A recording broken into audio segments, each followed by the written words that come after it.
સરદાર estate પાસેની સોસાયટીમાંથી પ્રતિબંધિત ₹10.42 લાખનો ઈ સિગારેટનો જથ્થો ઝડપાયો। વડોદરા શહેરના આજવા રોડ પર સરદાર એસ્ટેટ પાસે આવેલી સોસાયટીમાં એસઓજીએ રેડ કરીને પ્રતિબંધિત જુદી જુદી કંપનીઓની ઈ સિગારેટનો ₹10.42 લાખનો જથ્થો ઝડપી પાડ્યો હતો। જ્યારે રહેણાંક મકાનમાંથી સિગારેટ મૂવી જાણ કરનાર એક શખ્સને ઝડપી પાડ્યો હતો, જ્યારે સિગારેટનો જથ્થો આપનારને વોન્ટેડ જાહેર કર્યો છે। એસઓજી પોલીસે ઈ સિગારેટનો જથ્થો અને મોબાઈલ મળીને ₹10.77 લાખનો મુદ્દામાલ કબજે કરી આગળની કાર્યવાહી માટે બાપોદ પોલીસ સ્ટેશનમાં ગુનો દાખલ કરાવ્યો। વડોદરા શહેર વિસ્તારમાં આવેલા લારી ગલ્લા પાન પાર્લરની ચેકિંગ ડ્રાઈવ તથા તમાકુ નિયંત્રણના કાયદાનો ભંગ કરનાર વેપારી ઈસમો તથા તમાકુ તેમજ અન્ય નશાકારક પદાર્થનું સેવન કરવા માટે ઉપયોગમાં લેવાના વિવિધ પ્રકારના પેપર જે ગોગોના નામથી પણ ઓળખાય છે તે તથા તૈયાર સિગારેટ જેવા ખાલી ખોખાનું વેચાણની પ્રવૃત્તિનું ચેકિંગ કરવા તેમજ પ્રતિબંધિત વિદેશી બનાવટોની સિગારેટોનું વેચાણ કરનાર વિરુદ્ધ કાયદેસરની કાર્યવાહી કરવા સૂચનાઓ इंचार्ज पुलिस कमिश्नर द्वारा आपवामां आवी हती।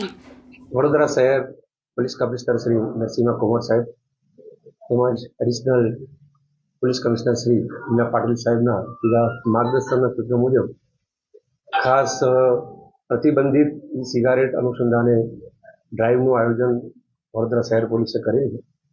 જુદા જુદા પોલીસ સ્ટેશનમાં જુદા જુદા પ્રકારનો જથ્થો હાલ પકડાયેલ છે અને ખાસ ગઈકાલ 15 ડિસેમ્બર 2025 સાંજના સમયે વડોદરા શહેર એસઓજી પોલીસ પેટ્રોલિંગમાં હતી। એ દરમિયાન એક ચોક્કસ બાતમી મળેલી કે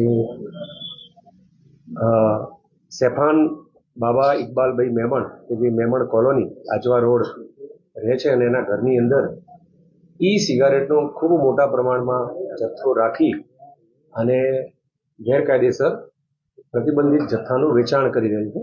એ બાતમી આધારે વડોદરા શહેર એસઓજી પોલીસે સૂચિત જગ્યાએ રેડ કરેલી અને એમાં આ સેફાન બાબા મહેમાન એના ઘરની અંદર આ પ્રતિબંધિત ઈ સિગારેટનો જથ્થો સાથે મળી આવેલો।